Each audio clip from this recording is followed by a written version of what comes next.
We're a national organisation representing private renters throughout the UK. So there are 4.5 million households in England and another 500,000 in the rest of the UK who are living in the private rented sector. We campaign for secure, safe, and affordable homes. So we're looking at trying to get the government to reform tenancies to make sure people can live in their homes long term, and make sure that landlords are fixing problems with properties, and then also we want to bring rents down as well.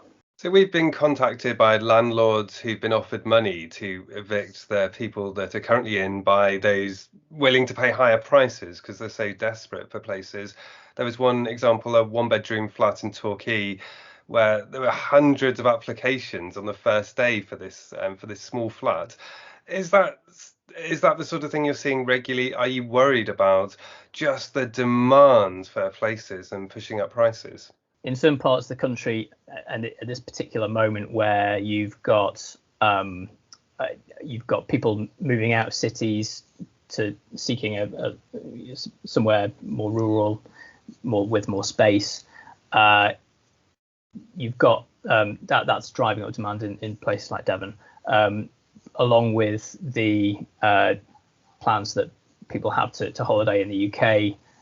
It's putting more demand on the tourist industry in those parts of the country, and so all that is driving up demand for homes, particularly if homes are being taken out of the longer term rental market and into the holiday lets market, and that's driving up rents. It leads to these situations where people are desperate for somewhere to live and are sort of bidding up and up, what they're willing to spend.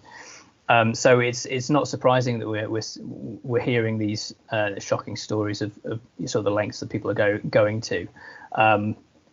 It's sort of taken the housing market by surprise, but it is it's damaging, and there's not enough being done from government policy to actually make sure that people have homes in these parts of the country where they can afford the rent and stay in the places they've grown up. Some councils in Devon are looking at potential changes. So, for example, any new builds, they won't be allowed to become second homes without permission agreed by that council. Is that a kind of measure you would like to see? Is that something you support?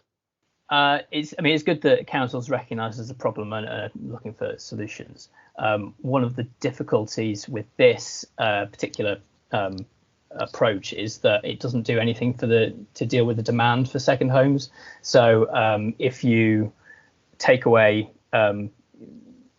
out of the second homes market, you will still get a lot of people kind of coming into the area and buying up sort of existing homes that aren't new builds, and that will keep raising prices for existing homes. So that's it might ultimately you need to do something about the demand for second homes, whether that's through the tax system, increasing the regulation of holiday lets, making sure that there aren't any loopholes that second homeowners can use to sort of avoid tax. I mean, ultimately, there's a lot of wealthy people out there with a lot of money to splash around, and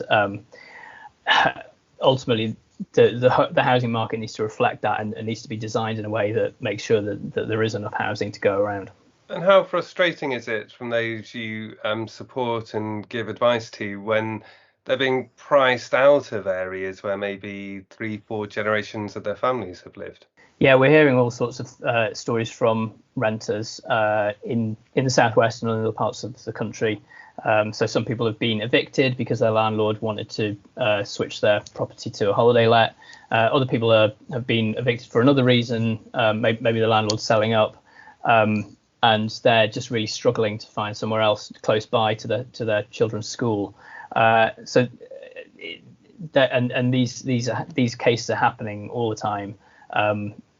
It's a big part of it is related to the pandemic, and the sort of the switch in behaviours of people in the housing market. But it illustrates a fundamental problem with the housing market, that it's not set up to provide homes for people who need them. It's treating homes as somewhere to park your wealth, and if you're lucky enough to have it, and that's we need to move away from that primary, that as the primary reason for the housing market. There needs to be much more house building, particularly of homes that are specifically for people who aren't able to afford the current market rent.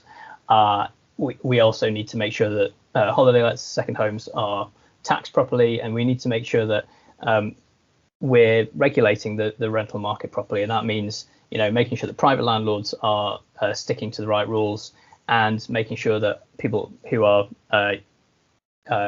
running holiday lets, which obviously are important parts of the tourist economy in a lot of places, we need to make sure that they're meeting the same standards as well. So there's not an incentive. Currently, there is an incentive to switch properties to the holiday let market. We need to make sure there's a level playing field, so that as many homes as possible are available for people who live locally.